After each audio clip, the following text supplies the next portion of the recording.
शादाब जकाती के ताज़ा वीडियो पर फिर से तगड़ा विवाद खड़ा हो गया है। शादाब ने एक नया वीडियो डाला जिसमें वो डॉक्टर बनकर दिख रहे हैं। इसमें एक महिला मरीज आती है और बताती है कि उसके पति की आंखों में दिक्कत है। वीडियो में जब मरीज अपनी तकलीफ बता रही होती है तो शादाब जकाती डॉक्टर बनकर कहते हैं, तुम अपना घर का पता दे दो। बस इसे लेकर ही विवाद खड़ा हो गया है। ये वीडियो डॉक्टर समुदाय को बेहद बुरी लगी है।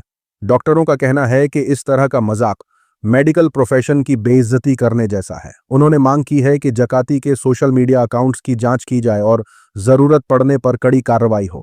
शादाब जकाती का बयान सामने आया है। रील को लेकर चली कंट्रोवर्सी के बाद शादाब जकाती ने बड़ा खुलासा किया है। ये अरब देश तो है नहीं कि तुरंत सिर कलम कर दिया जाएगा। भूल सुधार या अपनी बात रखने के लिए मुझे एक मौका मिलना चाहिए था। उसी के साथ शादाब ने कहा कि 10 रुपए का बिस्कुट वाली वीडियो ने जितना मुझे 30 दिन में चमकाया था, उसकी जगह इस मामले ने एक दिन में मुझे 2 गुना चमका दिया। मैं देख रहा हूं रील्स में हर 2 मिनट के बाद मेरी वीडियो आ रही है। कल के केस ने उसे 2 गुना कर दिया शायद। मैं देख रहा हर 2 मिनट के बाद मेरी वीडियो आ रही है। शादाब ने कहा कि आगे से ऐसे मामलों के लिए उन्होंने अपनी लीगल टीम तैयार कर ली है। आगे से कोई शादाब को परेशान करने की कोशिश करेगा तो उसे उनकी लीगल टीम से गुजरना होगा। तो अगर जो कोई भी आने वाले समय में मेरे खिलाफ कुछ और ऐसी साजिश रचेगा तो ये मेरी लीगल टीम है। सोशल मीडिया पर चल रहा है कि इनको कौन परेशान कर रहा है भाई, पूछना तो पड़ेगा। साथ ही साथ लोगों ने कहा, जिस बीजेपी नेता ने इनके खिलाफ एफआईआर करवाई, क्या वो लोग दूसरों की बेहुदा रील्स को पसंद करते हैं जो उनके खिलाफ कभी नहीं बोलते। उसी के साथ खबर निकल कर आई है दिल्ली के गोकुलपुरी से। दिल्ली में 27 नवंबर को आकाश पंडित, राहुल पचौरी और उनके साथियों ने मुस्लिम दुकानदारों की मीट की दुकानें जबरदस्ती बंद करा दी। इतना ही नहीं, उन्होंने मुसलमानों को धमकाते हुए कहा कि समझा रहा हूं, सुअर का मीट बेचने लग जाओ। कोई मीट नहीं बिकना चाहिए, सुअर का मीट बेचो ना। गोदी मीडिया में सन्नाटा है। सोशल मीडिया पर चल रहा है कि इनको पता है कार्यवाही शराब की दुकान बंद कराने पर होगी, मीट की नहीं, जबकि मीट बेचने वालों के पास लाइसेंस होता है। ये सवाल तो लाइसेंस जारी करने वालों से पूछना चाहिए। मीट बैन करना है तो लाइसेंस क्यों दे रहे हो। साथ ही साथ लोग कहने लगे कि होली के दिन भी ऐसा ही करना, हम भी साथ चलेंगे बंद करवाने। दूसरी तरफ यूपी से ये खबर देखिए। शुभम तिवारी जो एसयूवी चला रहे थे, यूपी के पीलीभीत में सड़क पर एक बच्चे को बचाने की कोशिश करते हुए तालाब में गिर गए। एक बहादुर रेस्क्यू ऑपरेशन में फैजल ने नाव में बैठकर अपनी जान जोखिम में डालते हुए तिवारी को डूबते हुई एसयूवी से बचा लिया। लगातार कोशिशों के बाद शुभम तिवारी को हिफाजत के साथ निकाल लिया गया और तालाब से बाहर लाया गया। आईटी सेल में सन्नाटा है। घटनियां मुश्किल से खुली होंगी।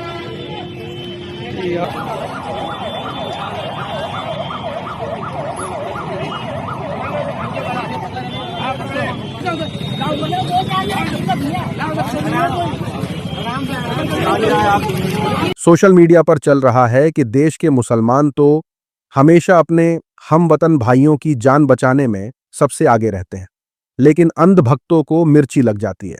साथ ही साथ लोग कहने लगे कि फैजल ने जो किया है हर किसी के बस की बात नहीं है, इसमें उसकी जान भी जा सकती थी, लेकिन उसने सामने वाले बंदे की जान बचाने की पहले कोशिश की। फैजल को सलाम है, सरकार से उन्हें बहादुरी का इनाम मिलना चाहिए। उसी के साथ खबर निकल कर आई है विदेशी मेहमान के हवाले से। एक विदेशी मेहमान नोलन जब भारत की सैर पर निकला तो उसकी मुलाकात एक मुस्लिम रिक्शा चालक से हुई। नोलन ने रिक्शा चालक सलूमुरे राहिद से रिक्शा का किराया पूछा। उसने वही किराया बताया जो चलता है। इससे पहले वाले व्यक्ति ने नोलन को ज्यादा किराया बताया था। इस पर नोलन ने मुसलमानों की तारीफ करते हुए कहा कि यही हराम हलाल की पहचान होती है। मुसलमान हलाल की कमाई खाने पर ज्यादा यकीन रखते हैं, हराम की कमाई से दूर रहते हैं। बहुत से लोगों को आज भी हराम और हलाल की पहचान में फर्क समझ नहीं आता। 150? Okay, only 150 versus 250 before. He's an honest Muslim man. Maybe that's good advice. Muslims will always be honest. They don't like that haram money. IT cell में रोना धोना शुरू हो गया है। सोशल मीडिया पर चल रहा है कि कुछ लोगों को हलाल सुनते ही बुखार चढ़ जाता है। साथ ही साथ लोग कहने लगे कि बहुत से लोग विदेशी को देख लें तो ज्यादा भाव बताते हैं, फिर विदेशी वीडियो को पूरी दुनिया में दिखाते हैं। ईमानदारी से चलेंगे तो विदेशी उसकी तारीफ करते हुए पूरी दुनिया को बताएंगे। साथ ही साथ देखिए यूट्यूबर ध्रुव राठी अंध भक्तों को किस तरीके से रुला रहे हैं। हुआ ये कि बीजेपी बंगाल ने टीएमसी पर आरोप लगाते हुए कहा कि टीएमसी बीएलओ के जरिए एसआईआर को कंट्रोल कर रहा है। इस पर ध्रुव राठी ने कहा, यानी बीजेपी खुद मान रही है कि जो बीएलओ को कंट्रोल करता है वो एसआईआर लिस्ट को कंट्रोल कर सकता है। चुनाव आयोग फिर सवालों में आ रहा है। इस पर आईटी सेल एक्टिव हो गया। आईटी सेल ध्रुव राठी से कहने लगा कि अपना सब्सक्राइबर डेटा दिखाओ, हम देखना चाहते हैं कि आपके चैनल को देखने वाले लोग ज्यादा पाकिस्तानी हैं या बांग्लादेशी। ध्रुव ने यूट्यूब चैनल का स्क्रीनशॉट शेयर किया है जिसमें उनके ज्यादा सब्सक्राइबर इंडिया से दिखाई दे रहे हैं। ये स्क्रीनशॉट देखकर आईटी सेल में सन्नाटा छा गया है। उनका एजेंडा तो फेल हो गया। अब सोशल मीडिया पर अंधभक्तों की जमकर ट्रोलिंग चल रही है। लोग बोल रहे हैं कि आज तो घर में पनीर बनेगा, ध्रुव राठी के नाम पर रीच जो मिल गई। साथ ही साथ लोग कहने लगे कि ध्रुव के एक स्क्रीनशॉट ने पूरे आईटी सेल को गजब धोया। अब अंधभक्त बोलेंगे कि ये तो वीपीएन का कमाल है। अगली अपडेट जय शाह के हवाले से है। आईसीसी के चेयरमैन जय शाह ट्रोल हो रहे हैं। आईसीसी चेयरमैन जय शाह को हाल ही में नई दिल्ली में सीएनएन न्यूज 18 के Indian of the year ceremony में इंडियन क्रिकेट में योगदान के लिए आउटस्टैंडिंग अचीवमेंट अवार्ड से सम्मानित किया गया। सोशल मीडिया पर चल रहा है कि अंबानी के चैनल ने मिस्टर क्रिकेट जय शाह को अवार्ड दिया है।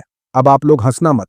लोग पूछने लगे Indian of the year, trophy का नाम तो सही रखो, इन्फ्लुएंस ऑफ द ईयर चल जाता। साथ ही साथ लोग कहने लगे अंबानी का चैनल, अंबानी का इवेंट, अंबानी का अवार्ड और विनर अंबानी के दोस्त का बेटा।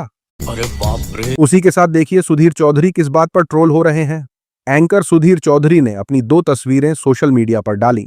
सुधीर ने कहा 30 सालों का सफर 2 तस्वीरों में समेट लिया है।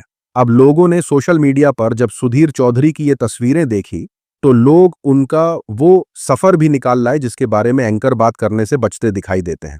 सोशल मीडिया पर लोगों ने एंकर सुधीर चौधरी की ये तस्वीर डालकर कहा, उस पड़ाव को भी याद कर लो जहां आप कुछ देर थक कर बैठ गए थे।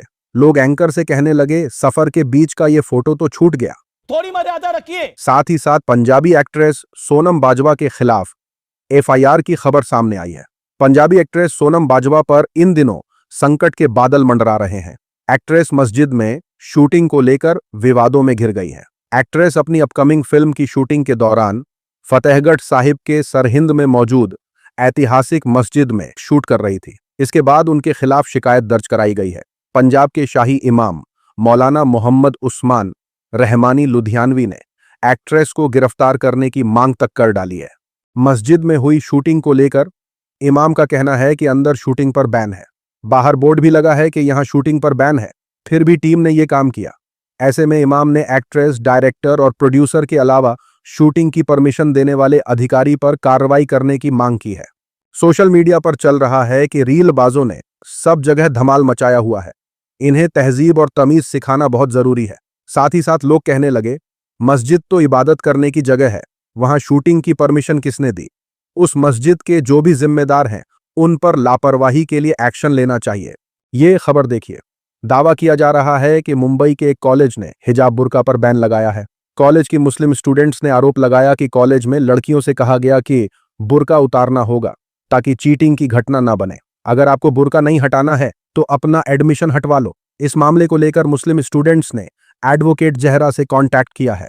असदुद्दीन ओवैसी की पार्टी से जुड़ी एडवोकेट जहरा ने लड़कियों की पूरी मदद करने का भरोसा दिया है। सोशल मीडिया पर चल रहा है कि बुर्का बैन तो एक बहाना है, असल मकसद तो मुस्लिम बहनों को परेशान करना है। साथ ही साथ लोग कहने लगे ये नफरत जो यूपी से शुरू हुई थी अब देश भर में फैल गई है। उसी के साथ खबर निकल कर आई है समीर वानखेड़े के हवाले से। समीर वानखेड़े ने दिल्ली हाई कोर्ट में बैड्स ऑफ बॉलीवुड सीरीज के मेकर्स के खिलाफ मानहानि का मुकदमा किया है। समीर वानखेड़े ने आरोप लगाया कि सीरीज में उनकी छवि को बिगाड़ने की कोशिश की गई है। दिल्ली हाई कोर्ट ने समीर वानखेड़े के वकील से कहा कि आपने ये केस ही गलत कोर्ट में दाखिल किया है। मामला मुंबई का है, दोनों पार्टी मुंबई में रहती हैं। ये अर्जी आपको मुंबई हाई कोर्ट में दाखिल करनी चाहिए। रही केस की बात तो समीर वानखेड़े खुद पब्लिक इंटरव्यू में केस से जुड़े कई खुलासे कर चुके हैं। उनके पीछे कई सरकारी एजेंसियां लगी थीं। सारी चीजें पब्लिक डोमेन में मौजूद हैं। फिर आप वेब सीरीज में दिखाई गई कहानी को कैसे एविडेंस की तरह पेश कर सकते हैं, उसे हटाने की डिमांड कर सकते हैं। एक गोदी मीडिया पत्रकार दिल्ली के चांदनी चौक में तनाव से जुड़ी खबरें फैलाने की कोशिश कर रही थी। मौके पर मौजूद लोगों ने इसका विरोध किया और झूठी उकसाने वाली रिपोर्टिंग पर फटकार लगाई। बहस बढ़ने पर पत्रकार को बेइज्जती झेलनी पड़ी। लोग गोदी पत्रकार से बोले, ये दिल्ली है, यहां नफरत नहीं चलेगी। 1-2 हजार रुपए देकर जो आप नफरत की खबरें फैला रही हो, ये नहीं चलेगा। बात यहां तक आ गई, जनता ने गोदी पत्रकार को वहां से चिल्लाकर भगा दिया। मैडम आप तो कम्युनल वायलेंस फैला रहे हो यहाँ पर। आप कम्युनल वायलेंस फैला रहे हो यहाँ पर। आप यहाँ नफरत मत फैलाइए। आपका बोरिया बिस्तर लियो निकली है। जैसे वो उसको दिए थे 1000 रुपए, वो देकर साइड हो गया वो। हाँ ठीक है। सोशल मीडिया पर चल रहा है कि ये सारे नफरती पालिका बाजार को छोड़कर चांदनी चौक पहुंच गए हैं, लेकिन वहां इनका एजेंडा नहीं चलेगा। साथ ही साथ लोग बोले, इन अंध भक्तों की मीडिया को एक ही एजेंडा आता है, बाकी देश के मुद्दों से इनका कोई लेना देना नहीं है। उसी के साथ देखिए, बीमा कंपनी से पैसा लेने के लिए क्या चल रहा है। 27 नवंबर को ऐसा सनसनीखेज मामला सामने आया जिसने पूरे इलाके में खलबली मचा दी। दिल्ली के 2 कपड़ा कारोबारी ब्रजघाट गंगा किनारे पहुंचे। वो चादर में बंद लाश का अंतिम संस्कार करना चाहते थे। जब चादर खोली तो उसमें पुतला निकला।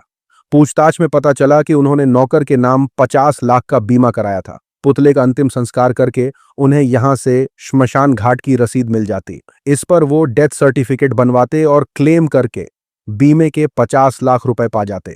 दिल्ली के कपड़ा कारोबारी कमल सोमानी और आशीष खुराना गिरफ्तार हैं। गोदी मीडिया में सन्नाटा है। सोशल मीडिया पर चल रहा है कि बीमा कंपनी वाले सही आदमी को पैसे नहीं देते, इसलिए इन्होंने भी फ्रॉड करने का प्लान बना लिया। साथ ही साथ लोग कहने लगे, हर जगह स्कैम, क्या होगा देश का। इन्हीं लोगों की वजह से विदेशों में लोग आज इंडियंस को चोर, उचक्का और बेईमान कहने लगे हैं। साथ ही साथ खबर निकलकर आई है अरुणाचल प्रदेश से। अरुणाचल प्रदेश के अंधभक्तों ने मस्जिद इमाम अजहरुद्दीन और उनके साथी को अल्टीमेटम जारी किया है, जिसमें प्रदेश में मस्जिदों के खिलाफ कार्रवाई की मांग की गई है।